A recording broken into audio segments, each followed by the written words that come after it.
voltar à casa do Senhor. Eu tenho um amigo meu do Marrocos. Hoje ele precisou migrar para os Estados Unidos. O nome dele é Rashid. Até achei interessante porque um dia desse ele circula já aos milhares ou milhões um vídeo do Rashid na internet em que ele estava dando uma resposta ao presidente dos Estados Unidos, Barack Obama. Quando Barack Obama dizia que o plano era perigoso, essas coisas todas, tentando convencer o inconvencível, se essa palavra existe. Aí o Rashid foi lá e deu uma resposta, mostrando o perigo que é o Islã, como persegue a fé cristã, como mata os crentes. E Rashid, estávamos uma vez na Ásia, e o Rashid perguntou: Jader, como é o louvor no Brasil? E eu disse: Rashid, que pergunta é essa, rapaz? É um louvor gostoso, se o pessoal estiver animado, canta bem. Eu me lembro quando eu era garoto, que nós cantávamos quase uma hora seguida, de cantos assim, e um emendava no outro, e ia emendando, e a gente cantando, e cantando, e cantando. E ele falou: não, mas me fale mais, como vocês louvam no Brasil? Como é que vocês cantam, por exemplo, louvamos a Deus pelo dom de Jesus? A gente canta com gosto, se a gente quiser cantar com gosto, é coisa mesmo. Louvamos a Deus pelo dom de Jesus, e a gente canta com alegria. Ele falou assim: eu tenho muita inveja de vocês, porque como eu queria cantar louvores ao Senhor em alta voz. Lá no Marrocos, eles tinham que marcar reuniões aqui, depois outra ali, depois outra escondida lá, e quando era hora de louvar, eles tinham que cantar sussurrando. Que a pessoa quer, vamos louvar a Deus, cantar isso sussurrando?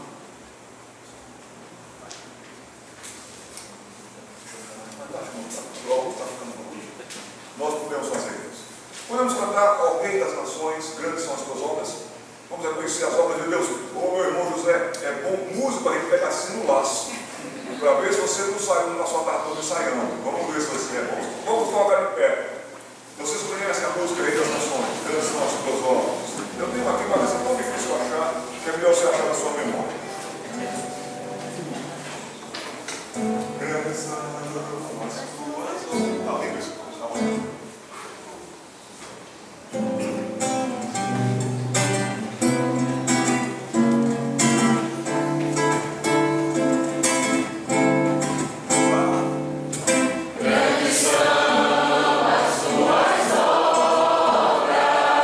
Senhor, todo poderoso.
Amém. E nós queremos agradecer ao Senhor porque podemos louvar o Senhor a plenos pulmões. Que sempre quando formos cantar, que sempre quando formos exaltar o Senhor, que saia dos nossos lábios uma gratidão e uma alegria quando nós lemos nessa noite a sua palavra. Render-lhe graças e bendizer o nome. O seu nome é bendito nessa noite, aqui no Amapá. Por Jesus Cristo, temos o privilégio de dizer isso, de viver isso. E é no nome dele que nós agradecemos. Amém. Amém. Podem sentar, meus irmãos. Nós estamos ficando muito atropelados pelo tempo. Nós estamos muito escravos do tempo. Nós enchemos uma agenda de compromisso e depois estamos aí com dor de cabeça, dor de estômago, dor nos pés, dor nas costas, porque nós entramos num ritmo muito doido. Mas também a vida está muito agitada. Meus irmãos, parece que foi um dia desse que a gente estava na igreja, agradecendo a Deus pelo ano que passou e pedindo a Ele a bênção para o ano que se iniciava. Mas nós já estamos no 4º mês do ano. Daqui a pouco nós vamos estar no meio do ano. Quando eu era garoto, o Natal demorava uns 4 anos para chegar. Mas agora não, agora é tão rápido assim. Lá em Pernambuco tem um ditado que diz assim: quando chega seu breobró, o ano acaba. Setembro é obró, outubro é obró, novembro é obró, dezembro é obró. Mas nós estamos ficando assim de tal maneira que nós estamos perdendo os significados importantes das datas cristãs. Há pouco tempo nos lembramos da Páscoa do Senhor. Há muito tempo, há pouco tempo nos lembramos da morte e ressurreição do Senhor. Mas a gente está fazendo isso muito mecânico. A gente tem que vibrar, a gente tem que se alegrar. Um dia foi Páscoa, um dia foi Natal, um dia foi a sua salvação. Temos esperança hoje que em breve ele vai voltar. Amém. Mas sabe, a gente vai perdendo muito com isso, quando a gente vai ficando muito cheio de agenda e pouco de lembrança. Deixa eu contar essa história para vocês, nem mais um pio. Essa história que eu vou contar para vocês rendeu esse livrinho aqui. Eu tive uma raiva desse pardal, meus queridos, ou dessa pardal, melhor dizendo, que vocês não imaginam. Mas as dificuldades e lutas com o pardal, a ave, em um dia muito especial. Morávamos em Toledo, no Paraná. Terra bonita, querida, mas eu aconselho você, não vá a Toledo em dezembro. É quente, quente, quente. Há uma temperatura mais baixa dentro do escapamento do ônibus ao meio-dia do Piauí do que em Toledo em dezembro. É muito quente. E sabe, nós tínhamos retornado da Alemanha. Minha esposa e eu retornamos assim, em pleno inverno na Alemanha, e viemos para quase o pleno inferno em Toledo. Foi uma coisa impressionante, tão quente. A nossa casa ela não tinha muita ventilação, e quando a gente ia começar a pegar no sono, era ali por volta das 3 e pouca da manhã. Mas registrar que realmente a gente sentia muita falta da Alemanha. Como é bom dormir no frio, no calor a gente não consegue dormir tão bem. E eu sentia tanto calor, a minha esposa já cansada, ela dormia, mas eu não conseguia dormir. Entrava uma brisazinha fresquinha ali por volta das 4 da manhã, 3 e meia da manhã, quando eu estava começando a pegar no sono, eu vi um piado daqueles estridentes, que quando piava, chega você fazia careta, piu, piu, piu. Por volta das 5 horas da manhã, 5 e meia da manhã, uma pardal inventou de fazer ninho bem em cima do quarto da gente. E ela piava, e piava, e piava. Ah, eu perdi logo a paciência. Eu perdi a paciência, a minha esposa também perdia a paciência. Era um piado constante, era um piado intermitente. E eu tentava ver de onde vinha, descobria onde ela estava, na toca que ela fizera ali, para fazer o seu ninho.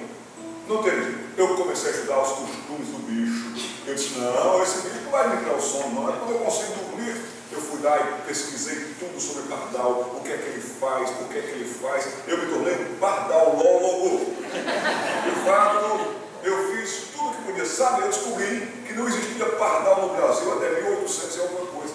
Foi um prefeito lá do Rio de Janeiro que inventou de importar pardal para o Brasil, importou em Portugal. Para que ele fez isso, gente? Porque agora o pardal estragava as plantações, estragava até o sono das pessoas, o meu inclusive. Eu tinha que dar um jeito naquele pardal.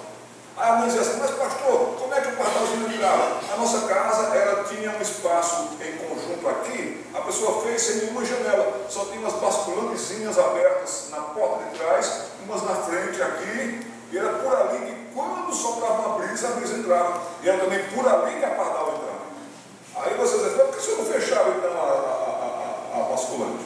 Porque não tinha jeito, meu irmão, não tinha ventilador que desse jeito, não tinha nada que desse jeito. Era ali que entrava um frescorzinho da noite, da madrugada, por volta das 4 e pouco da manhã, 5 e pouco da manhã aparecia a pardal lá em casa. Eu naquela manhã me levantei com muita raiva. Mas eu me levantei com tanta raiva que eu nem me lembrei que aquele dia era dia de Natal. Ficando assim. Entra ano, sai ano. Entra vez e sai vez. Entra dia e sai dia. E a gente vai perdendo a lembrança do Natal. Por que foi Natal? Por que foi Natal isso? Porque o Filho de Deus nasceu da Virgem em Belém.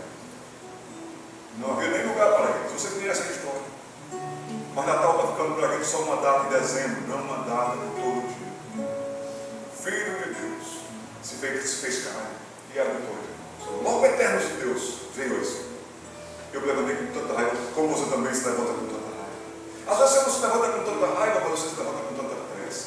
Às vezes você não se levanta com tanta raiva, nem com tanta pressa, mas você se levanta com tanto susto. Quase perdi a hora, tenho que ir, tenho que correr. Nós estamos virando máquinas. E assim, aquela manhã, eu me levantei com um plano. Eu tenho que acabar com aquele pardal. Aquela pardal que faz todo o problema. Eu já tenho todo um plano esquematizado. Plano já, né? Captura de pardais chatos e pardais malas. Se você tem problema com pardais chatos e malas, fala comigo que eu tenho escrito sobre isso no Totalmente Assim. Eu preparei uma toalha e eu disse assim que ela começar a virar. Eu vou abrir a porta de repente, com muita pressa, e ela vai se assustar, e ela vai entrar na fresta, aí eu vou lá e eu vou fechar as basculantes da parte de trás. Ela tentou sair, meus irmãos, eu fiz careta para ela voltou uns 5 minutos para dentro, eu fechei as basculantes da frente. Agora ela estava encurralada e agora eu tinha uma grande vantagem. Eu peguei uma toalha, se ela vai sair daí, eu vou atrás dela. E eu vou perseguir aquela pardal. E foi uma cena linda, um pastor perseguindo uma pardal. E ela corria para um lado, eu corria atrás. Ela corria para o outro lado, eu corria atrás. Isso em plena manhã de Natal, eu capturando a pardal. Até que ela cansou, coitada, porque ela batia como um bico nos vidros do ar. Batia como os bicos no vidro, com o bico no vidro de carro. Cansada, ela caiu e só foi jogar a toalha. Eu até ri, o riso dos vitoriosos. Fazia parte do meu plano, página 212. Joga a toalha em cima. Mas a gente está aqui, eu tinha um plano. Mandar aquela pardal para a Lua. Como eu não tinha ainda acertado com a NASA, eu fiz um plano B. Eu ia pegar aquela pardal e eu ia colocar numa caixa de sapato. Eu ia viajar 10 quilômetros e mais 5 para frente. Lá eu ia ter uma conversa muito séria no meio do mato com aquela pardal. E não volte mais na minha casa. A senhora está me entendendo? Eu estava com tanta raiva. Eu estava com tudo pronto, tudo planejado, tudo preparado. E eu já estava dizendo assim, eu vou colocar ela dentro de uma caixa para poder levar lá para os limites da cidade. Mas eu olhei para o relógio, faltavam 5 minutos para começar um programa evangélico chamado Clube 700 na televisão. Eu amava aquele programa Clube 700. Não, eu não posso perder o programa, eu sou crente, eu tenho que assistir o programa. Até para isso tinha a minha solução. Eu fui lá, virei o cesto de roupa, coloquei a pardal lá dentro. Depois do programa a gente conversa. Não me esqueci da senhora em nenhum momento. Vamos até 10 quilômetros mais 5 para frente. E nós vamos ter uma conversa lá no meio do mato. A senhora e eu. E a senhora, não, em vez de passar na minha casa, nunca mais na sua vida. Eu estava com muita raiva. Aí o programa que me lembrou que era dia de Natal. Poxa, é Natal, já levantei com raiva no Natal, meus irmãos. O programa foi lindo. Sue Thomas. Sue Thomas foi uma menina, uma senhora agora, mas que nascera surda. E ela tinha uma baixíssima audição, mas muito baixa mesmo. E ela então, quando nasceu, ela começou a contar a história dela nesse programa. De que ela não entendia, porque as pessoas estavam felizes cantando. Ela não conseguia cantar o Natal. Ela não conseguia cantar as músicas de Natal. Mas a mãe dela, com muita paciência, com muita bondade, desde pequena, a mãe dela então fazia o quê? Encostava a mãozinha dela na sua garganta de mãe e ela cantava Noite Feliz. E pela vibração dos dedinhos, a menina Sue foi crescendo, entendendo que essa música era muito especial. Noite de paz, noite de amor.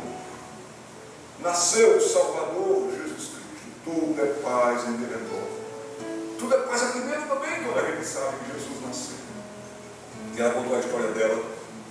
E ela disse assim: eu quero aprender a falar para poder cantar. Se matriculou numa escola que tinha trabalho com surdos. Fez toda uma pesquisa nos Estados Unidos para ver como é que ela podia melhorar a audição. Ela passou a infância, a adolescência e juventude fazendo tratamentos para que encontrasse um aparelho que lhe permitisse ouvir Noite Feliz. E assim, naquele programa que estava na televisão, Sue Thomas, então, ela aprendeu a ouvir e aprendeu a cantar Noite Feliz. Silent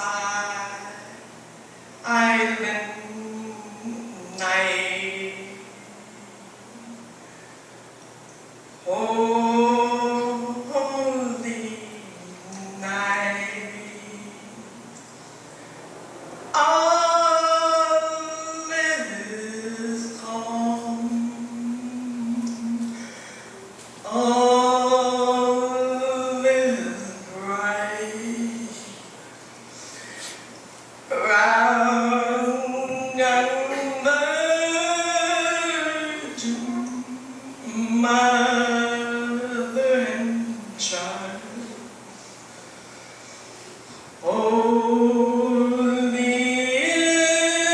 infant, so tender and mild, sleep in heavenly peace.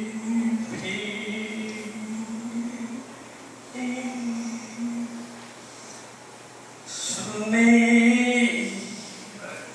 in heaven.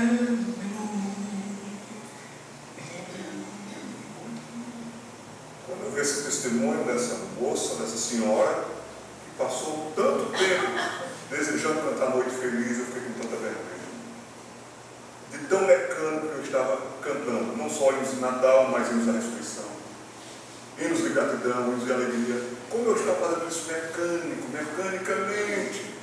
E eu já estava todo quebrantado quando eu ouvi o testemunho de Sue Thomas. Aí já estava chegando ao fim do programa e o apresentador do programa disse: e vamos encerrar cantando o hino, ouvindo a canção de Michael English. Ele vai mostrar como Deus tem cuidado de você, como Deus lhe ama, como Deus ama a sua vida. Deus enviou Jesus Cristo para você. Deus cuida de todo o universo. Deus cuida até das criaturas que nós não damos nenhum valor. E aí então cantou essa música no encerramento do programa. Eu olhei o pardal, não acredito.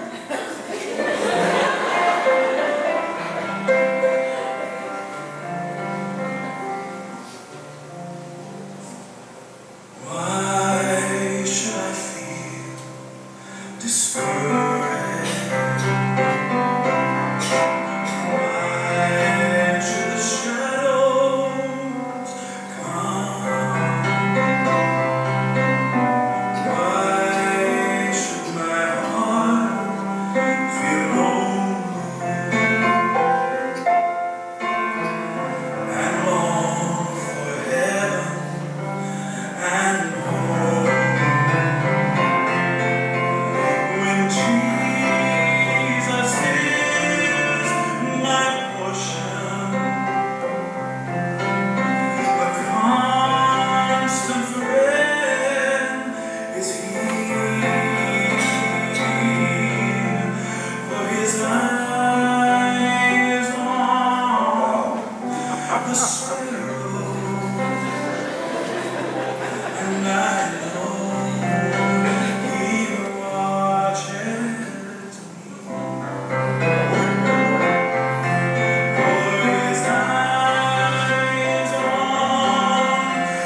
Eu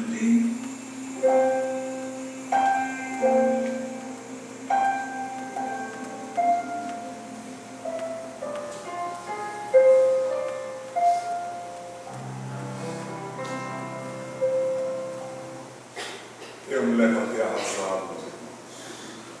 Corri lá e vi que a pardalzinha estava dentro do cesto e ainda estava bem triste. Eu só não me pedi perdão porque eu não sabia piar.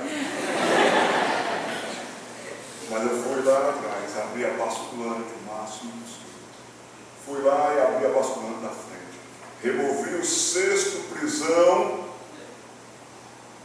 e a pardalzinha aproveitou e foi. Estava livre e eu também.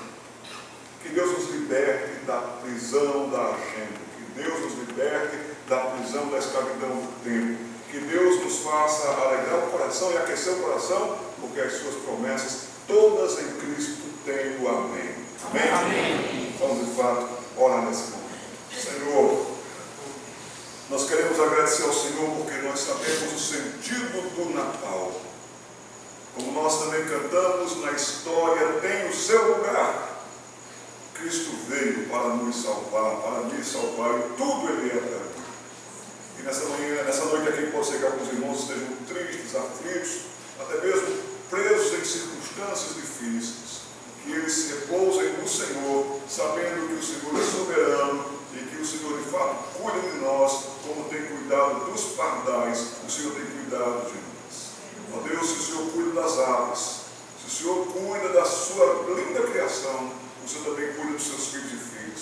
E eu peço por esses filhos e filhas que o Senhor tem, comprados no precioso sangue de Jesus Cristo, que não só acalme os nossos corações, como nos traga alegria no coração de sabermos que cada dia contigo é Natal, cada dia contigo é alegria, cada dia contigo é satisfação, perdão na cruz do Calvário e de encontro glorioso naquele grande dia.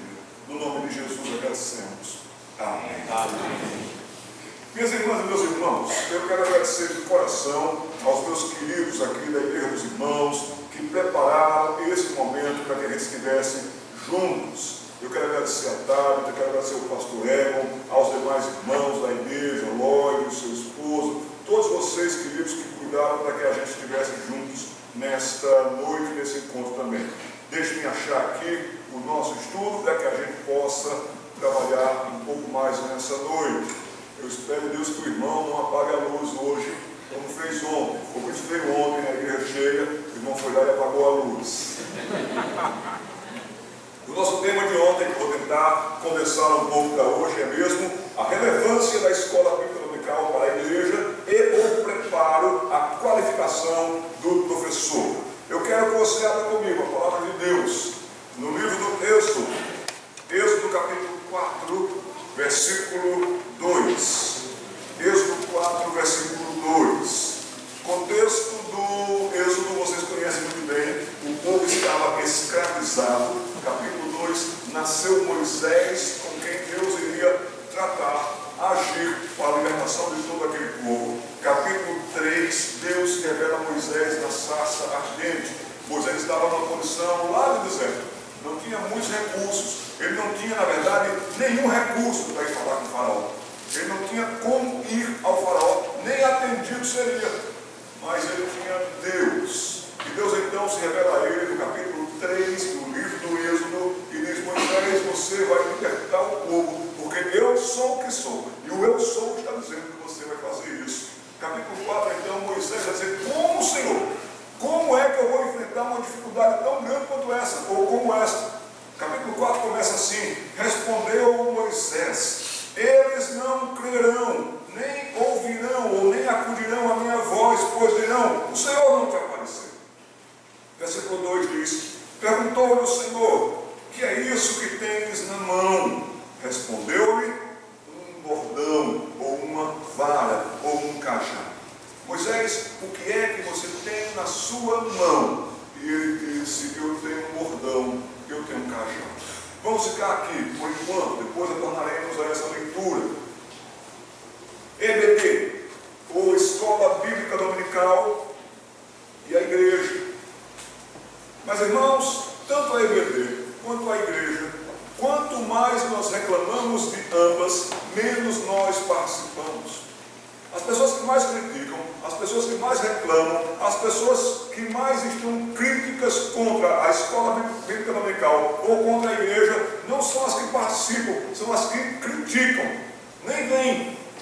E até querem dar justificativas. Eu não vou porque não se envolvem, não fazem nada disso. Voltaire, ele disse algo que me deixou muito impressionado. O canto do Voltaire, ele disse: mas esses crentes, se referindo a nós, e ele disse: esses crentes são engraçados. Eles mais reclamam do que não têm do que se alegram com o que têm. Já percebeu que também é assim com você? Você mais reclama do que você não tem, do que você tem. Você mais reclama do seu carro, você mais reclama da sua casa, você mais reclama do seu emprego, e você reclama de tantas coisas, quando você na verdade devia agradecer a Deus porque você tem um carrinho, porque você tem um emprego, porque você tem uma casa.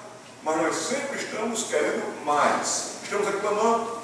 Nós temos uma igreja aqui no Amapá, nós temos a graça de Deus aqui no Amapá, que é que você tem nas suas mãos. Eu tenho uma vara, se alegra com essa vara, se alegra com esse bordão. Mas nós mais reclamamos do que nós não temos, do que nós nos alegramos com o que temos. E que Deus nos faça essa alegria no coração, que Deus nos traga essa alegria no coração de termos uma escola bíblica dominical, de termos uma igreja, de termos um local para os nossos cultos. Mas, infelizmente, reclamar faz parte de nós. Nós somos mestres em reclamação. Já colaborar não faz tanto parte de nós.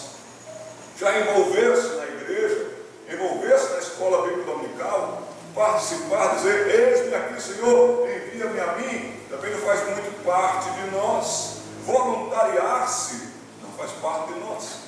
E muitas vezes, até mesmo preparar-se não faz parte de nós. Nós estamos reclamando, nós estamos criticando, e até nós que estamos envolvidos, muitas vezes não estamos tão ativos e participativos como deveríamos, e até estamos desanimando a equipe. Nós somos mestres em desânimo. Nós de fato temos feito isso. Enfrentar o problema, enfrentar a dificuldade, não, nós não fazemos isso, nós não queremos isso. Você está com a Bíblia aberta no livro do Êxodo? Abre de novo lá em Êxodo capítulo 4. Ali quando Deus pergunta a Moisés: o que é que você tem nas mãos, Moisés? Ele tinha tudo que tinha, só tinha uma vara. E ele disse assim: uma vara. E você conhece a história: coloca essa vara no chão, Moisés. Ele coloca aquele cajado no chão, e aquele cajado se transforma numa serpente. Até Moisés corria dela.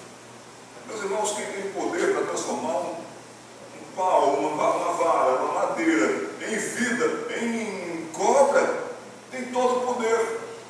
Moisés pega a cobra pela cauda. Ele foi lá com muito medo, pegou, transformou-se de novo no seu cajado.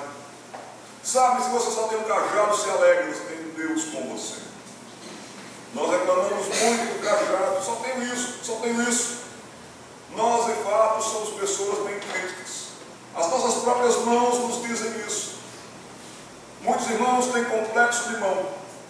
Para o trabalho na igreja, para o trabalho na escola dominical, tem alguns irmãos que, de fato, eles dizem assim: eu sou tão fraquinho, eu sou tão pequenininho, ninguém nem vai notar, pastor, eu sou muito fraquinho, pastor. Então nós temos um complexo no dedo mindinho. É por isso que eu não participo, eu não tenho o que dizer, eu não tenho o que fazer. Tem outros irmãos que estão mais interessados em ganhar ouro, em ganhar dinheiro. Tem alguns irmãos que se acham os maiores e não se envolvem com os demais. Tem alguns irmãos que são bem críticos. Esse aqui é o dedo do apontar e até o dedo do puxar o gatilho. Tem alguns irmãos que são assim, meus irmãos. Apontam o erro, apontam o defeito, fazem tudo isso. E tem irmãos que de fato são bem separados dos outros. Eu não me misturo com essa gente. Quer saber desse grupo? Sabe? E assim nós somos bem pessimistas. O que você tem nas mãos hoje? Será que você tem essa síndrome do fracasso, do fraquinho? Será que você está mais preocupado em ganhar dinheiro? Será que você quer ser o maior na sua área, fazer e acontecer lá fora? Será que você se tornou um crítico quanto mais? Será que você agora aponta e critica? Será que de fato você olha para as pessoas e já faz assim? Não gostei de escola dominical, não gostei da igreja, não gostei disso. Então nós estamos muito críticos. Se você tem isso em suas mãos, você tem culpa diante de Deus. Agora saiba uma coisa: Deus que tudo sabe, Deus que tudo pode, Ele também fez a mão perfeita.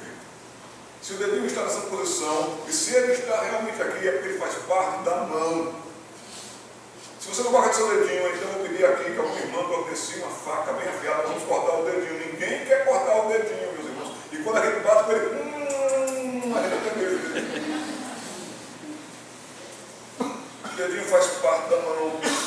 Se Deus lhe deu condição de estudo, se Deus lhe deu condição financeira, é para investir no reino dele, para a glória dele. Sobreviva, tenha a sua subsistência mais em vista. Se você de fato alcançou uma grande posição, se você alcançou mais do que todos na sua família, até mais do que todos na sua igreja, aproveite essa capacidade, dessa inteligência que Deus lhe deu para servir. Sabe, também eu diria para vocês que esse dedo aqui tem muita utilidade quando a gente aponta, vamos por onde? Vamos por ali. Ou então também quando alguém diz, olha, eu estou precisando de uma pessoa aqui para ajudar, quem ajuda? É assim que a gente faz. E até aponta para o alto, eu estou aqui, eu estou aqui. E sabe, meus irmãos, não se separem nunca. Quando vocês tiverem que atuar, diga assim, joia, vamos em frente. Vamos vibrar com a escola bíblica dominical. Que Deus conte conosco e que a igreja conte com você. Amém. Contar está na mão. Vocês sabem como é que os japoneses começam a contar? Os japoneses começam a contar, e nós quando começamos a contar com o dedo, nós contamos assim. 1, 2, 3, nós não contamos assim, né? Os japoneses começam a contar logo assim, ó. 1, 2, 3, desde o mais fraquinho, desde o mais pequenininho, Deus conta com a gente. Conte comigo. Nós contamos assim, 1, 2, 3, nós contamos assim. Os alemães e europeus contam assim, 1, 2, 3. Então que Deus conte conosco. O que você tem na sua mão? Mas se você continua relutante, se você não participa, se você muito critica, então o seu versículo preferido continua aqui no livro de Êxodo, capítulo 4. Talvez você nunca leu esse texto com esses olhos. Talvez você nem decorou o versículo de número, está na tela, 13. Mas é o versículo preferido dos crentes, o mais praticado dos crentes. No versículo 12, Deus diz, vai, pois agora, Moisés, eu serei a tua boca, e eu te ensinarei o que has de falar. Vamos ver todos? Ele, porém, respondeu, Senhor, envia aquele que has de enviar, menos a mim. Versículo preferido de todos os crentes, muitos crentes. Chama aqueles que tu vais chamar, Menos eu. menos eu. Muito obrigado, meu irmão, você foi tão sincero. Que Deus use o coração hoje à noite. Mas é assim que nós somos. Menos a mim. O coral da igreja está precisando de vozes masculinas. Vamos orar. Senhor, levanta a voz. Senhor, fazemos orações bonitas. Somos até especialistas em fazer tremer o lábio. Senhor, manda servos para o coral. E tem uma voz tão boa para cantar no baixo. Irmãos, que privilégio cantar louvor do Senhor, que privilégio ensinar na escola bíblica dominical, que privilégio participar da igreja do Senhor. Então vamos deixar de reclamar e vamos nós trabalhar, porque somos servos de Deus. Ainda ficamos muito nessa tese que nada mais é do que uma desculpa dos infernos. Não, pastor, sabe o que é? Quando eu tiver. Não, pastor, quando eu for. Não, pastor, quando eu terminar. E nunca vai sobrar tempo para você, nunca vai ter para você, você nunca vai estar satisfeito porque você ainda não chegou a ser. O tempo é hoje, o tempo é agora. É hora de nós trabalharmos para o Senhor e fazermos isso com alegria. Nós nunca fomos bons em tempos de prosperidade e fartura, minha gente. Nós somos até piores. Muita gente reclama, não pastor, mas lá na igreja não tem isso, na igreja falta isso, na igreja não tem nem cadeira, na igreja não tem o que, a gente vai reclamando. Nós nos tornamos muito prontos e práticos em reclamar. Mas hoje nós vivemos muito mais um tempo de fartura do que, por exemplo, quando o Evangelho chegou lá na Paz. Do que quando os seus avós se converteram, que além de não ter nada, não ter muita coisa, não ter recursos, não ter nem pastores, ainda tinha perseguição e pressão. Muitos dos avós de vocês, muitos dos pais de vocês andavam quilômetros e quilômetros e quilômetros para chegar na igreja. Muita gente saía cedo e pelo Pará fora, muita gente também no estado vizinho ia de barco, viajando muito tempo, viajando mesmo para chegar na igreja e ninguém atrasava. nós temos tantos recursos, mas como Voltaire, nós muito mais reclamamos do que nós não temos por nossas pretensões, do que nós de fato nos alegramos com o que temos. Sabe, ninguém nunca pegou tanto dinheiro na história da sua família quanto você, em comparação com seu pai, em comparação com seu avô. Seu pai, sua mãe, seu avô, sua avó, bisavó, eram pessoas até muito simples. Você tem curso, tem dinheiro, tem posição, mas vai ter quem vivia mais contente, mais feliz e mais satisfeito. Eu me lembro, pastor Benjamin, da cozinha da minha avó lá em Pernambuco. Na cozinha da minha avó não tinha muita coisa, não tinha muito espaço, uma sala grande, uma mesa, um bolo de fubá, um café sempre passadinho. Ela comprou uma geladeira Kelvinator, na época eu me lembro disso muito bem, um pinguim 5. Mas não tinha ambiente mais gostoso do que a cozinha da casa da minha avó. Vinha vizinho, vinha parente, vinha amigo, sempre estava todo mundo lá conversando e a gente era bem mais feliz e não sabia. Hoje, como é a sua cozinha? Apertadíssimo, estreitíssimo, depois que inventaram um Polishop e você comprou tudo no Polishop. Você abre a gaveta e tem tudo lá na sua gaveta. Você comprou tudo assim, como descascar ovo no inverno, como descascar ovo no verão. Você tem tudo. Descascador de batatas a laser. Você tem tudo. Mas não tem aquele ambiente, não tem aquela alegria. Queremos orar ao Senhor e dizer assim: Senhor, me traga de volta a alegria de estar na tua casa. Há um salmo que diz: até o pó da casa de Deus é santo. A gente está perdendo essa alegria, gente. A gente está reclamando: ah, eu não tenho. Ah, Senhor, envia quem há de enviar, menos a mim. Sabe, tempos difíceis, mas a igreja sempre caminhando. Aqui está a Igreja Batista de Birigui, nos anos de 1950 e 1960. Não tinham recursos, mas tinham alegria. Estava lá o povo na igreja. Aqui está a Igreja Presbiteriana do Prado, no Recife. Não tinha recurso, mas tinha lá. Era o povo que tinha, era o povo que vinha. E ninguém atrasava. Estudava a lição da escola bíblica dominical. Participavam. Agora, o que me impressiona aqui é a quantidade de crianças. Estão vendo? Uma quantidade muito grande de meninos e de meninas. Vou voltar a foto. Olha quantos meninos e meninas. Olha quantos meninos e meninas. Aqui está a Igreja Presbiteriana de Montes Claros, Minas Gerais. Quanta gente jovem. Meninos crescem, se tornam homens e mulheres de Deus e poderão ir muito mais longe do que vocês imaginam. Você não sabe quem é o seu aluno que está na classe da escola bíblica dominical.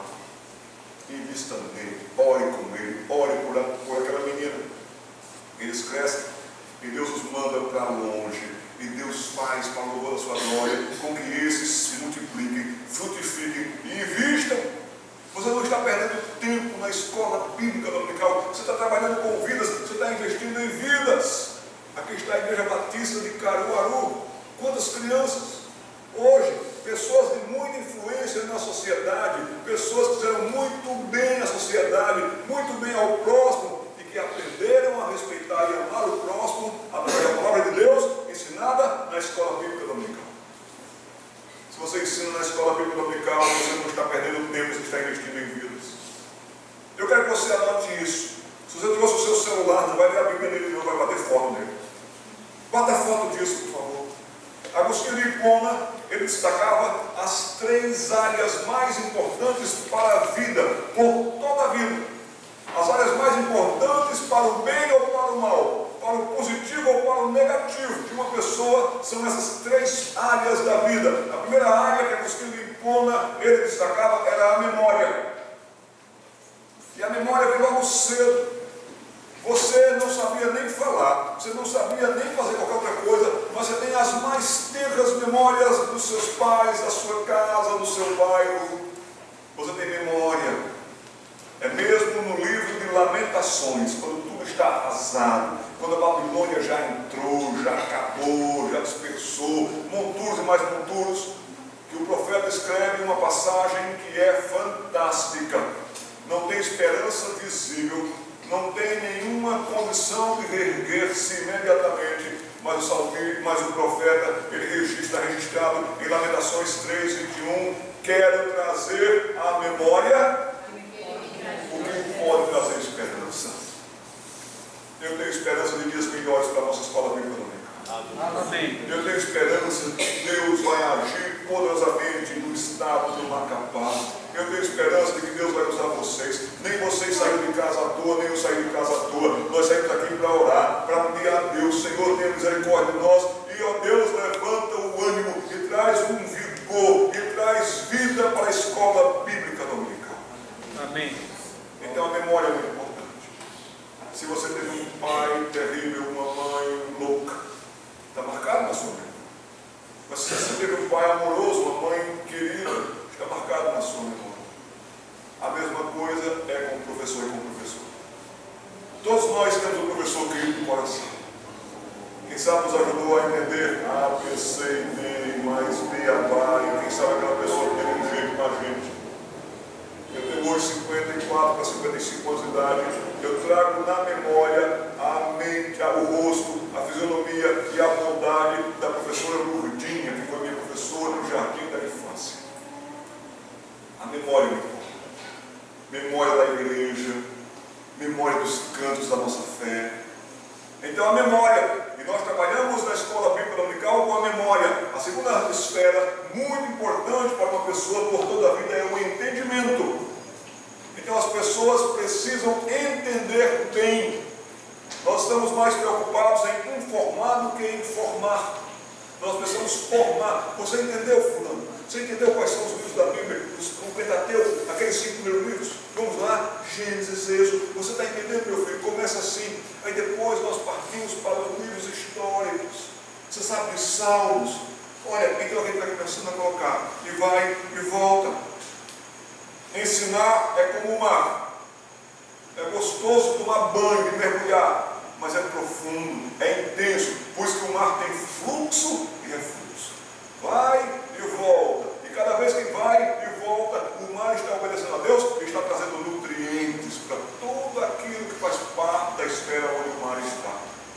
Na escola bíblica dominical nós vamos e voltamos. E vamos e voltamos. Ensinamos. E o nutriente está entrando na memória. E o nutriente está trazendo entendimento. A terceira área que Agostinho do Hipona então destacava era mesmo a vontade. E quando a pessoa, desde a memória, entende que está nesse mundo para a glória de Deus, o que ela vier a fazer e como vier a fazer, ela vai ter vontade de glorificar. Alguém lendo para a gente em claro, alto e bom som, por favor, Isaías capítulo 43, versículo 7.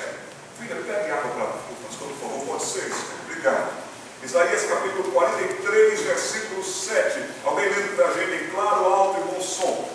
Se tiver voz de taquara rachada, eu vou mandar sentar. Tem que ler bonito. Isaías 43, 7. Quem achou pode ler.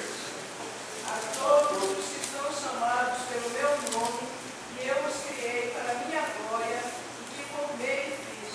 A todos que são chamados pelo meu nome. E eu os criei para quê? Para a minha glória. E eu os formei, e eu os fiz, e eu os fiz. Então, para os nossos meninos e meninas, todos aqueles que nós vimos naquelas fotos, que tenham essa vontade de servir ao Senhor com alegria. O que nós tínhamos, você e eu, quando nós não tínhamos prosperidade e fartura. Vivemos uma geração de crentes que realmente eles passam por um momento de prosperidade financeira e fartura financeira, de oportunidades todas. Tem muito irmão aqui que já conheceu o Mickey pessoalmente, lá na Deslégânia. O que é que nós não tínhamos quando nós, não tínhamos prosperidade e fartura, até mesmo dentro da igreja? Quando nós não tínhamos sequer uma condição de dar aula com o material básico que fosse. Você ia dar uma aula, mas não tinha nem a lição, não tinha chegado a lição, atrasou a lição, ficou preso em algum ponto. O que é que nós tínhamos quando nós não tínhamos prosperidade e fartura? Em primeiro lugar, nós tínhamos criatividade. E como nós tínhamos criatividade, como nós temos criatividade? Nós somos um povo muito criativo, meus irmãos. Muita gente já deu aula debaixo de árvore. Muita gente já deu aula num canto assim, bem escondidinho, e foi a melhor aula que teve. Eu sou filho de uma professora, que foi professora do ensino público em Pernambuco, nas décadas de 60 e 70. Minha mãe passou 25 a 30 anos ensinando a meninos da roça. E a minha mãe saía da cidade, pegava uma condução, aquela condução a deixava numa estrada, e ela tinha que caminhar estrada de chão, cerca de 3 quilômetros para frente, dava aula e depois voltava. 6 quilômetros por dia minha mãe andava. Obrigado, Esther. Obrigado. E aí minha mãe fazia isso com alegria. E mais ainda, era um grupo escolar bem pequenininho, de maneira que a primeira fileira era a primeira série, a segunda fileira, a segunda série. Era uma escola multisseriada. Minha mãe, enquanto estava dando aula para cá, estava dando exercício para a quarta série. Aí minha mãe estava lá, um dia veio uma chuva e levou uma pontezinha bem pequenininha, um pedaço assim que fazia, e daqui mais ou menos um pastor, um pouquinho mais adiante, um córregozinho lá. E a minha mãe não sabe nem nadar, cara. Aí a minha mãe foi lá na prefeitura, pediu para fazer a pontezinha de novo, ninguém atendeu, ninguém atendeu. O jeito foi minha mãe levar o seu maiô para a escola. Aí o que acontecia, quando ela chegava lá perto da ponte, na casa de um aluno aqui, ela trocava de roupa, colocava o maiô dela, e passava aquele córregozinho assim, atravessando com um rio na cabeça. Chegava na outra casa, trocava de roupa, dava aula. E fez isso durante meses, sem reclamar. Eu sou casado com a Suíça, como eu disse para vocês. Há um tempo desses atrás, nós fomos lá na Suíça, e a irmã da minha esposa é professora na Suíça. Imagine como deve ser um grupo escolar na Suíça, gente. Vocês nem imaginam. Aperta o botão, desce uma tela. Entramos naquela sala, numa cidade bem pequenininha da Suíça, que tinha tudo o que uma professora merecia ter para dar aula. A minha cunhada tinha. Eu não vou nem falar do olerite dela comparado com o olerite de vocês. Mas olha, condição, respeito, tudo, tudo, tudo. Eu louvei a Deus porque a minha cunhada Suzana estava dando aula para aqueles meninos e meninas lá, mas eu parei e pensei, gente, se eu pego minha mãe e coloco aqui dentro dessa sala de aula, minha mãe dá um show. Se eu pego Suzana e coloco na aula da minha mãe, Suzana vai chorar. Se tem uma coisa que nós temos é criatividade. Aproveite da criatividade que Deus me deu. O que é que nós tínhamos quando nós não tínhamos? Nós tínhamos mais dependência e mais humildade. Nós dependíamos muito mais de Deus e nós orávamos muito mais. E nós tínhamos a humildade de dizer assim, Deus, eu não sei dessa aula, Deus, eu não sei preparar essa aula, Deus me ajuda. Tinha professores naquele tempo, ou professores que muito mal sabiam ler e escrever, mas davam uma aula de escola bíblica dominical, porque estavam ali de joelhos buscando ao Senhor. Hoje nós não oramos mais, nós mandamos buscar em São Paulo. Hoje nós não oramos mais, nós vamos buscar nos Estados Unidos. Nós temos fartura, meus irmãos, e essa fartura muitas vezes tem nos intoxicado a alma e a fé. Nós não temos mais orado, nós não temos mais buscado ao Senhor. Você quer ter uma boa escola bíblica dominical? Dobre os seus joelhos e ore ao Senhor. E se mantenha humilde diante dele, dizendo, ó Deus, abasteça-me, ó Deus, me dê condição, ó Deus, me dê recursos para que eu possa de fato dar aula, mas os recursos que venham do Senhor, a sabedoria e a graça. Você passa sem qualquer material, o que você não passa sem a graça. Você passa sem qualquer material, o que você não passa é sem essa dependência santa e bonita de Deus. Tem tanta gente que não sabia nem ler nem escrever, e levou tanta gente a Cristo, porque a obra é dele. O que você tem nas suas mãos, Moisés? Eu tenho um cajado. Aquele cajado, Moisés nem tinha ideia, mas seria um cajado que ia abrir um mar. O que Deus pode colocar nas nossas mãos, desses meninos e meninas, o que Deus pode nos dar de fé, o que Deus pode nos dar de conteúdo, é suficiente e grande para nós irmos muito, muito longe. O que nós temos, o que nós tínhamos também antigamente, amor à causa. Íamos mais longe, pregávamos muito mais, voltávamos e distribuímos folhetos. Nós tínhamos um amor para com a causa. Nós também tínhamos um respeito bonito pela instituição igreja, pela instituição escola bíblica dominical. Nós amávamos com coração e paixão a escola bíblica dominical. Quando nós não tínhamos tanto, nós tínhamos isso tudo, meus queridos. Compromisso e fé. Agora isso está em nós. Deus nos deu por sua graça. Devemos nos arrepender. Devemos dizer, Senhor, me dê isso de volta. Me dê essa alegria do primeiro amor, daquela conquista que me conquistou. Porque o que conquistou você foi quando você estava vendo aquele professor, aquela professora de escola bíblica dominical dando aula, e você diz assim, um dia eu quero dar aula com ele.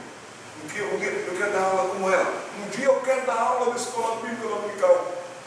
A maioria dos professores de escola bíblica dominical hoje no Brasil inteiro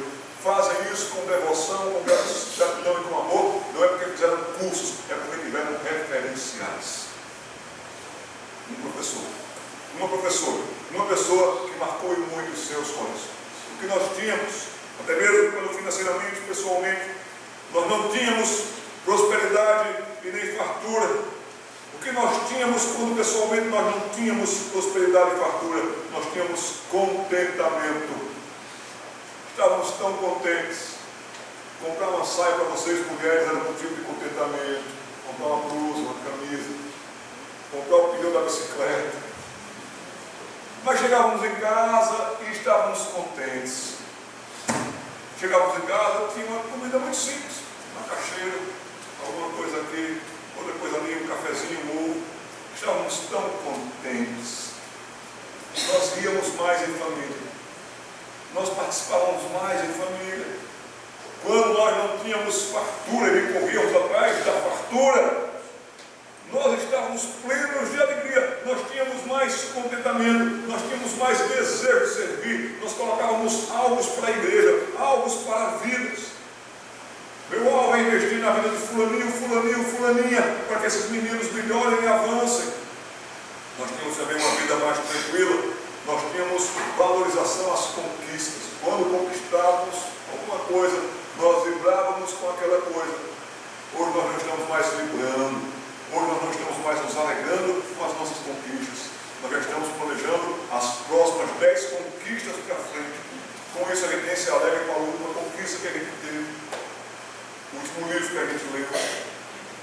Irmãs e irmãos, vamos nos alegrar no Senhor. Ele é o motivo da nossa alegria. E você tinha mais raça. E por que nós perdemos o que nós tínhamos? O contentamento, a alegria, a raça, esse sentimento de valorização das conquistas. Por que nós perdemos isso? Porque você e eu perdemos o que nós tínhamos. Porque nós passamos muitas vezes a dar ouvidos a outras fontes. Como falei ontem à noite, nós já fomos bem melhores de Bíblia. Nós somos pessoas que sabiam o que estava escrito, onde estava escrito, por que estava escrito, para quem estava escrito. Hoje nós vivemos a geração dos analfabetos bíblicos. Tem gente que não sabe nada de Bíblia. Tem muita gente por aí, tem muita igreja por aí fora, lotada, cheia de gente vazia. O que vai fazer você ficar de pé, o que vai fazer você ficar na fé é este livro. Dwight Lyman Wood, o pregador norte-americano, dizia: ou este livro lhe afasta do pecado, ou o pecado lhe afasta desse livro. Nós já fomos mais tementes a Deus. Nós já lemos esse livro com mais alegria. Tínhamos uma vida devocional com alegria. Hoje, se sobrar tempo, a gente lê a Bíblia e olha lá. E muitas vezes lemos a Bíblia como pretexto de dormir porque diz que ela dá sono. Que erro, queridos, que erro. O nosso problema mesmo está na forma como nós lemos a Bíblia. Até mesmo a nossa escrita revela isso. Nós estamos com o coração tão endurecidos os nossos corações, nós estamos com as nossas vontades tão por aí, e não a vontade de crescer na graça do Espírito de Cristo. E quando a gente vai ler a Bíblia, já que a Bíblia, a leitura é da direita para a esquerda, nós lemos a Bíblia assim, ó.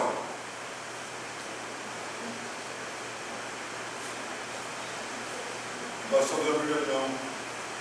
Os coreanos têm vivido um avivamento bíblico, santidade de vida bíblica.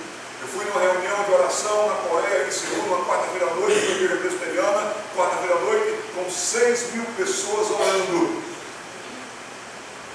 Que muitas vezes a gente está na igreja, tem 4 pessoas ali presentes: você, Deus Pai, Deus Filho e Deus Espírito Santo. O nosso fracasso está nas nossas reuniões de oração. Não oramos mais ao Senhor, já fomos melhores nisso. Aí eu descobri por que na Coreia está tendo um avivamento bíblico e mais da metade do país é crente, comprometida com Cristo. Mais da metade. E feliz é a nação? Não há miséria na Coreia, não há analfabetismo na Coreia, não há corrupção na Coreia. Uma presidente maluca agora assumiu a Coreia e logo o pessoal viu que ela não servia e ela já está fora. Ah, meus irmãos, minhas irmãs, o sistema de leitura da Bíblia na Coreia, de escrita, é de alto a baixo. Os coreanos leem a Bíblia assim, ó. Conquanto a nossa leitura seja ainda assim, que nós leiamos com o coração assim. Senhor, é a tua palavra, é o teu livro. Enquanto, ó Salvador, teu livro ler, meus meus olhos vêm abrir, pois quero ver também além, quero ver a Jesus. Nós vamos olhar para outras campinas. Ah, mas na igreja lá X, o culto é mais Y. Porque lá o pessoal rodopia, pula, salta. Lá o meu pastor desce de paraquedas do culto. E ele está impressionado com isso, meus queridos. Se impressione com o amor de Deus. Vive com o amor de Deus. Deus não está presente nas agitações. Deus está presente quando Ele é, e porque Ele é Deus, no meio do seu povo, Ele nos passa. Alegremos em Deus. E a história ontem, não sei quem me contou, que tinha um irmão que abria a igreja, que tinha horário de começar a igreja. Quem foi que me contou essa história ontem? Quem foi, por favor? Foi você. Quem foi a pessoa que fez isso? O pai dela. O pai? O seu pai que fez isso? O nome do seu pai, querida? Raimundo, chamam de Dico para ele. Irmão Dico. Irmão Dino. Dico. Esse aí. Então, o que aconteceu foi isso. Ele veio abrir a igreja, o culto começava às 7 horas. Ele veio, abriu a igreja, só ele na igreja. Aí chegou lá na igreja, não tinha ninguém, se não me falha a memória, ele foi lá, abriu os trabalhos, leu o texto dele, fez a oração, cantou um hino, depois foi embora. Pronto, ele ia sair do lugar. Calma, ele voltou e quem está contando isso aqui? Quando ele dava aula, saiu e os irmãos tudo atrasados para a igreja. Ô, seu filho, não vai ter culto? Ah, já teve culto, já teve culto. Já teve oração, canto, leitura da palavra, até oferta. Tirou a oferta. Minhas irmãs e meus irmãos, vamos parar de olhar para as campinas e vamos olhar para o nosso chão. É aqui que a gente tem que defender o nosso chão, porque Deus vai fazer florescer na igreja, aqui em Amapá, a sua glória, no ensino da escola bíblica dominical.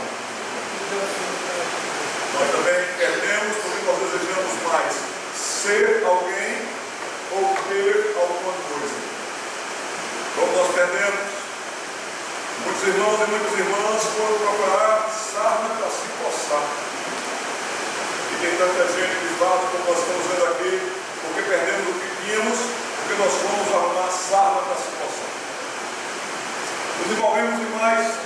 Assim como eu falei para vocês que nós somos a geração que mais tem dinheiro em comparação com os nossos pais e os nossos avós, mas também nós somos a geração mais endividada. Nós somos a geração mais importada na conta do cartão de crédito. Nós não estamos felizes, nós não somos felizes, nós perdemos de fato muita coisa. Nós passamos a engolir ao invés de nos alimentarmos com cuidado. Estamos engolindo rápido, engolindo tudo. A digestão não está acontecendo, está fazendo mal para a gente. Nós não estamos meditando, nós não estamos refletindo. Assim sendo, a escola bíblica dominical, e para ela, você e eu,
as demais as coisas certas vêm.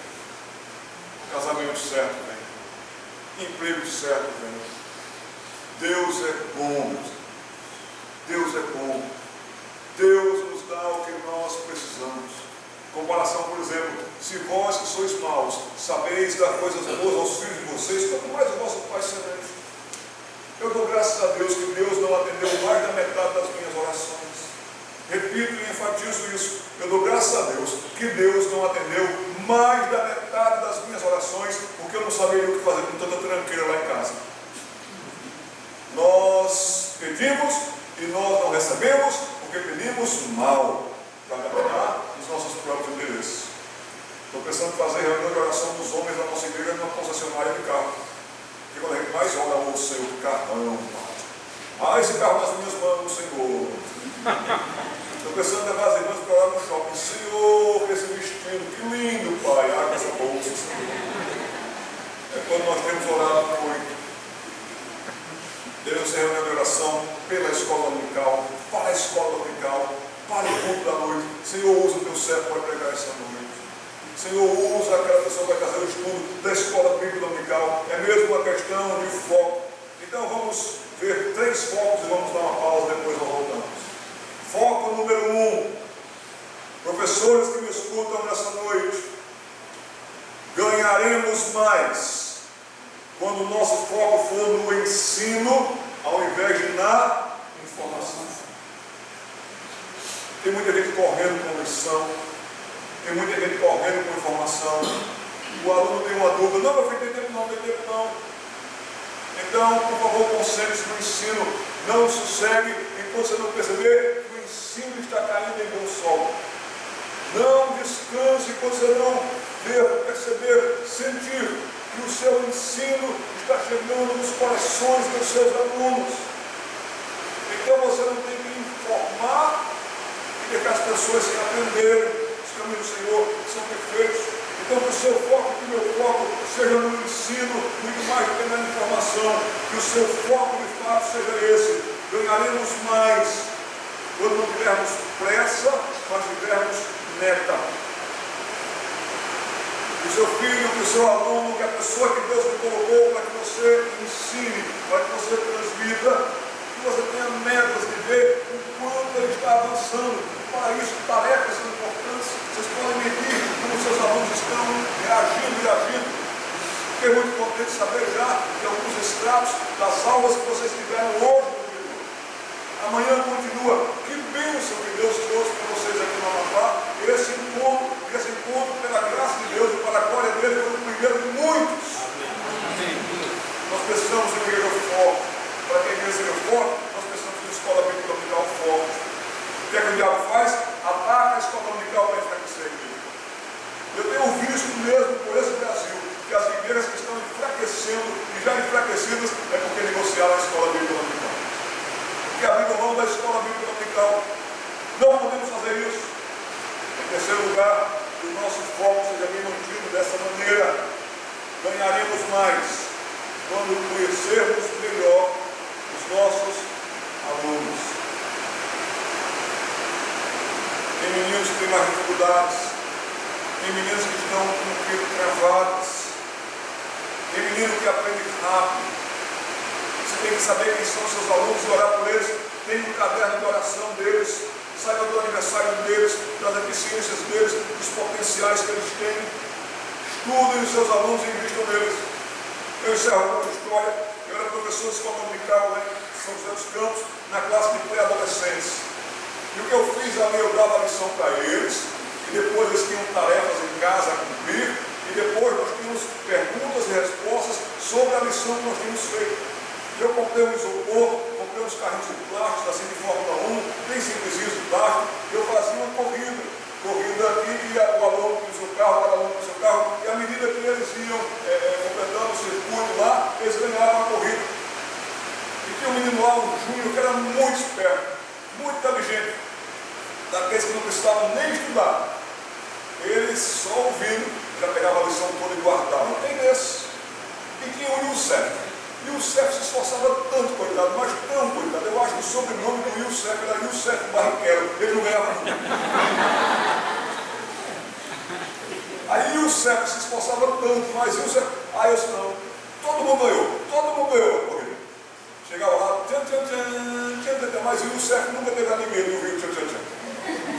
Eu nunca roubei para eles, mas eu dei um jeito de ajudar o Sérgio naquele dia. E o Júnior na frente, naquele dia se cansou. E o Sérgio, ele estava esforçando, e o Sérgio. E eu fazia as perguntas. Júnior, me diga em grego o nome dos meus apóstolos.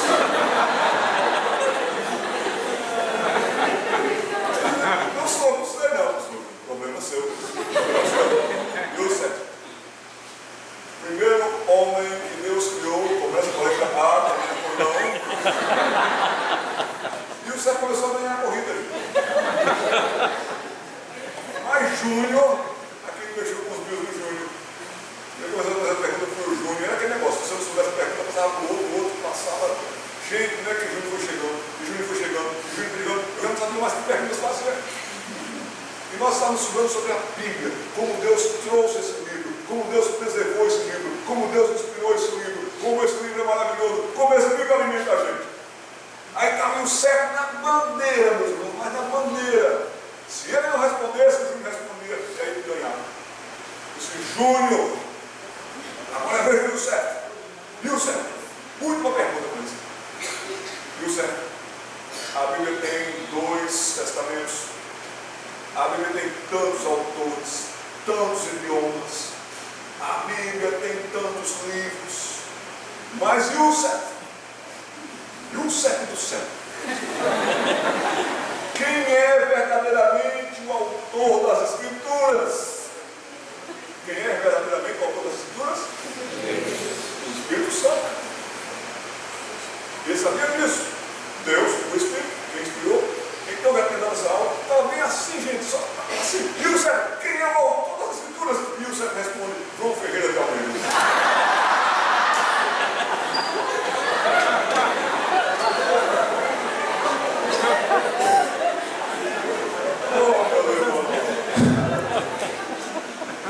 Aí Júnior foi lá e...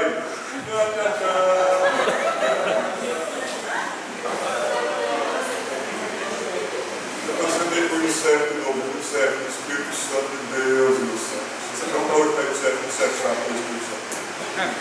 Vamos dar uma pausa de 10 minutos. Pegar água para ficar nos costas. 10 minutos nós voltamos.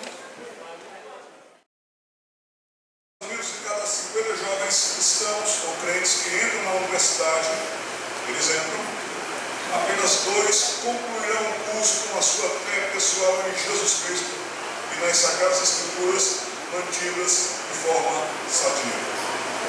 Que grande abalo!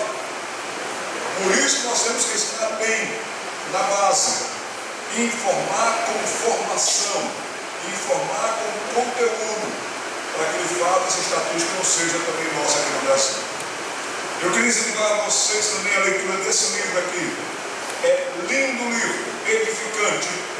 Esse aqui é daqueles livros também que você pega para ler e não consegue mais parar.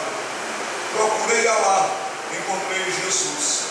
Aqui está a vida de Nabil Qureshi. Nabil era um muçulmano afiado em desafiar cristãos para o debate. E ele estudava o cristianismo para, de fato, pegar os crentes e combater os crentes. Na juventude ele fez muito isso com muitos crentes, e muitos crentes não sabiam responder para ele. Nabil riu durante muito tempo dos crentes, e riu o riso dos vitoriosos, até que ele encontrou um rapaz chamado Davi, que sabia em quem tinha crido, sabia como tinha crido. E começa agora um embate, Nabil e Davi. E no final das contas, Nabil crê em Cristo, é convertido pelo Senhor e escreve esse emocionante livro. Procurei Alá a vida inteira, encontrei Jesus. É um livro que vai ajudar você muito a pensar de maneira defensora da sua fé. Vai lhe fazer muito bem esse livro. Vamos continuar aqui com o nosso estudo. Mais alguma coisa em torno de 20 minutos a meia hora, me perdoem, para que a gente possa estar concluindo. É uma questão de foco à escola bíblica dominical. Ela é muito importante.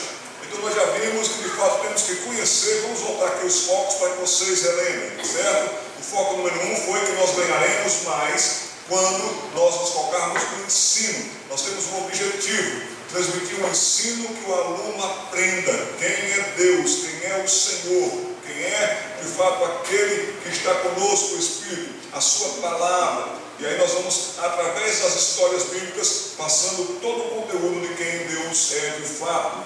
Foco número 2 é quando nós tivermos algumas metas. Não descansem, não sosseguem enquanto vocês não virem progresso na vida espiritual dos seus alunos. Foco número 3 é que nós de fato até ganharemos mais quando nós conhecermos melhor os nossos alunos. Foco número 4 é esse aqui. Nós ganharemos mais quando a história bíblica ficar bem sedimentada, quando ela ficar como uma base. Então Deus nos deu histórias.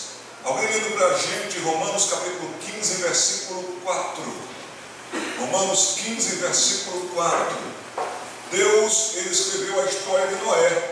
Deus escreveu a história de Jonas. Deus usou homens para registrarem essas histórias, na verdade. O Espírito Santo inspirou essas mentes. Nós temos a história de Abraão, nós temos a história de Jesus. Vamos ver. Romanos capítulo 15, versículo 4. Alguém lendo para a gente, por favor.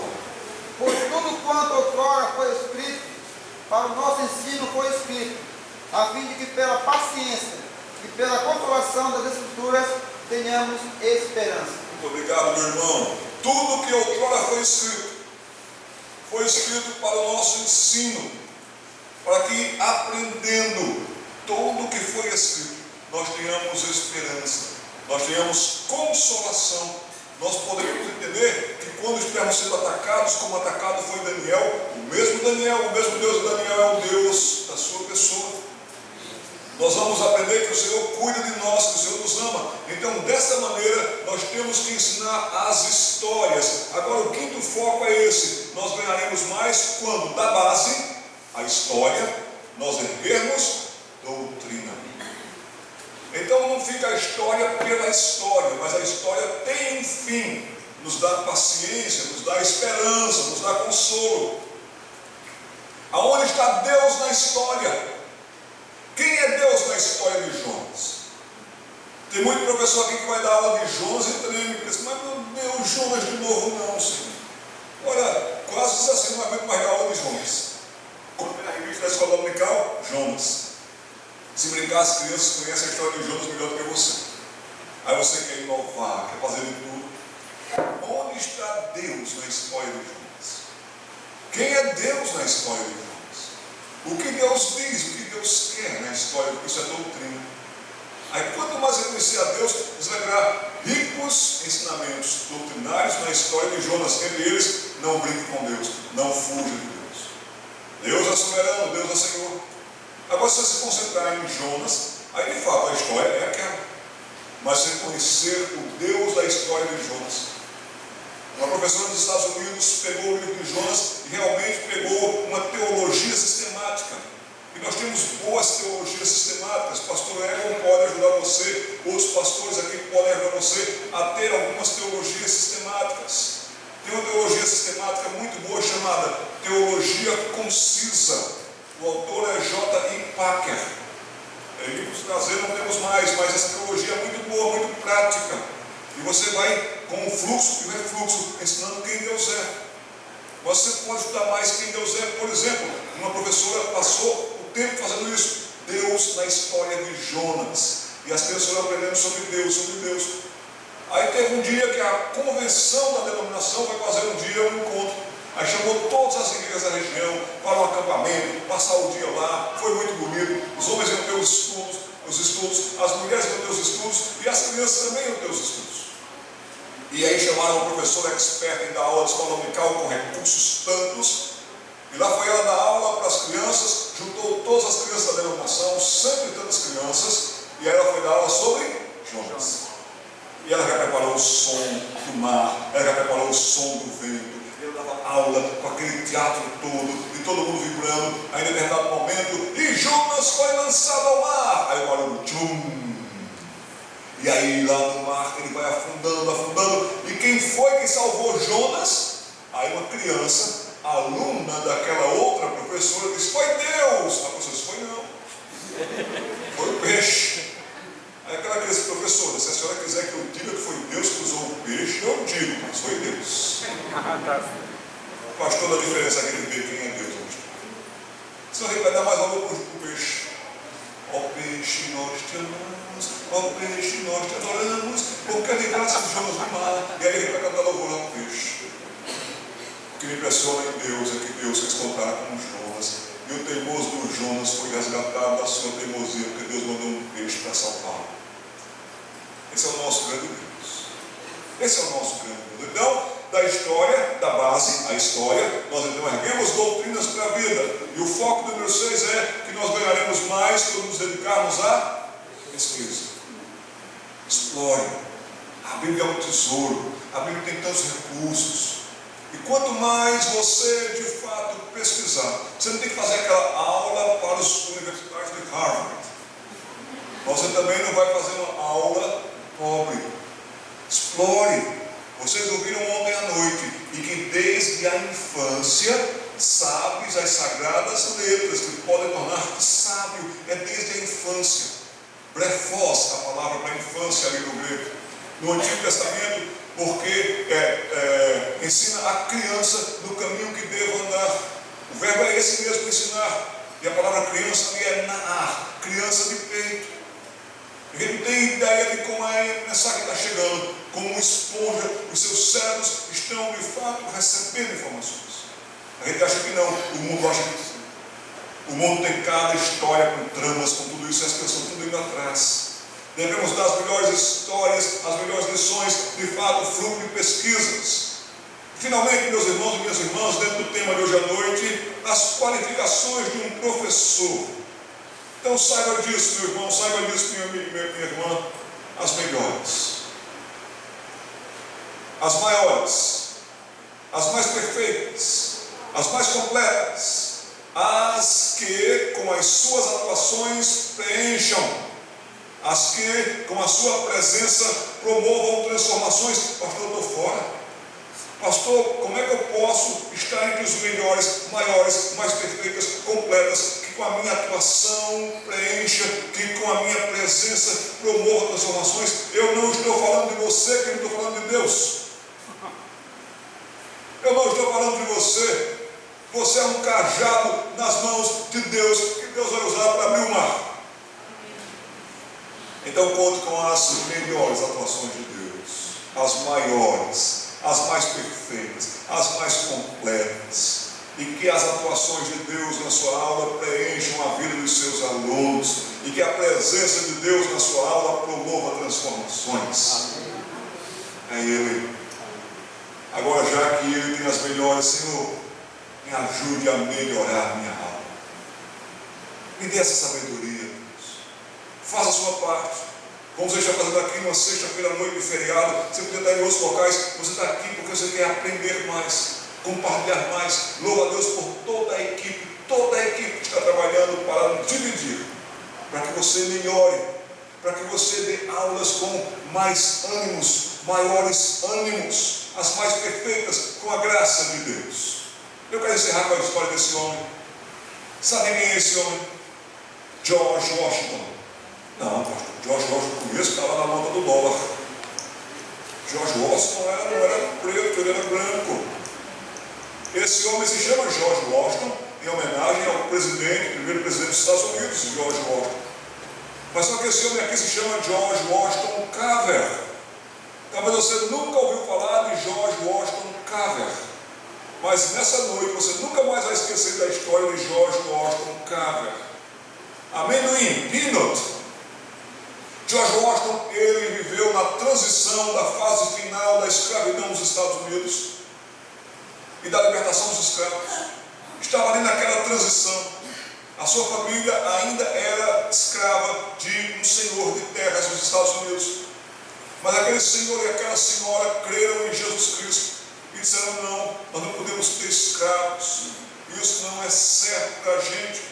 Nós vamos de fato libertar eles serão aqui os nossos queridos, eles poderão trabalhar conosco, mas vamos respeitá-los e amá-los. E assim foi com o senhor Jonathan e Dona Susan e para com a família de George Washington Carver. Mas deixa estar aqui, no estado em que eles viviam, houve a libertação da escravidão, mas em outros estados ainda estavam em lutas. E havia os sequestradores de escravos em regiões livres para vender em regiões que ainda havia escravidão. E numa noite entraram no local e levaram toda a família de George Washington Carver quando ele era criança. Os irmãos, o pai era falecido, a mãe e os irmãos, os pequenininhos, foram levados. Venderam a família dele. A família aquele da fazenda soube disso, foi atrás e resgatou, pagou o preço de volta e trouxe todo mundo. Só a mãe que não pôde vir. Não acharam nunca mais a mãe de George Washington Carver. Aí veio ele e os seus irmãozinhos. E ela, a dona Susana, criou a todos no temor do Senhor, orientando, criou como mãe. Carver tinha uma saúde muito frágil. Os outros meninos logo cresceram, ficaram fortes, foram para a roça, foram trabalhar. Era um tempo em que no estado do Alabama estavam plantando algodão e muito algodão. Esse menino pequeno ficava em casa ajudando a dona Susana a cuidar do jardim. E ele pegou um gosto com as plantas. E ele agora pesquisava as plantas pequenininho, e ele estudando, 12 anos, 13 anos, 14 anos, 15 anos, 18 anos. Ele gostava tanto de plantas que ele passou a ser chamado de o doutor das plantas. Ele criou em Jesus Cristo com 12 anos de idade e passou a amar o Senhor. E esse homem então desenvolveu cada técnica para a agricultura que vocês não imaginam. Ele disse: o plantio do algodão faz mal ao solo.